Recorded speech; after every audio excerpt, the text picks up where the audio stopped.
So be informed. Now we're talking about 2 different counties, so I'm going to tell you about 2 different systems, but the basic idea is the same.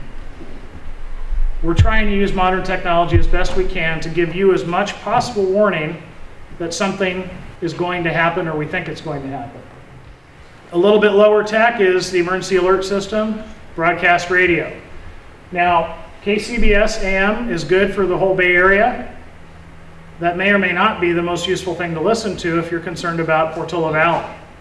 You may want more local information. So 90.1 FM is something that our police department in Palo Alto can take over, and we're going to give local information about the greater Palo Alto Stanford area as best we can.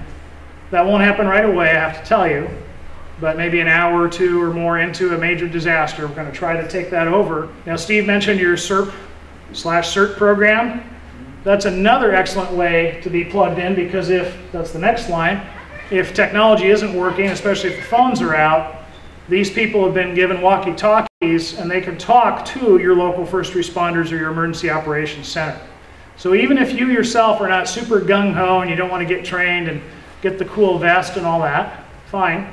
But it behooves you to know and to support those in your neighborhood who have been through this training, because they will be the only people who can give you a somewhat real-time glimpse into what's going on. So turning on your radios, that's one source of intelligence, if you will. You can also, if you're on the internet, firedispatch.com. It's going to list all the calls for San Mateo County and for Palo Alto. So does anybody know what that is, firedispatch.com? No.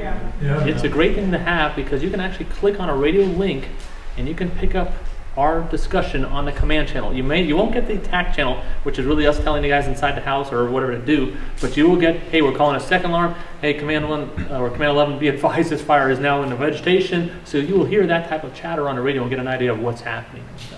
Firedispatch.com. And the reason we bring that up is it's a nice tool.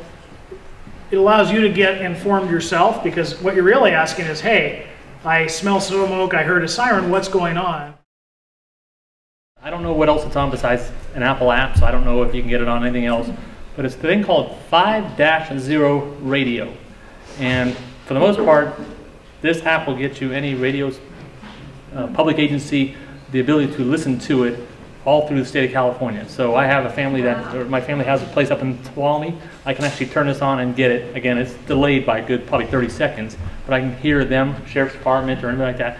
I can hear Woodside Fire, so a lot of times my wife thinks I'm nuts. It's 5-0 radio. Remember Hawaii 5-0, that's the cops, 5-0.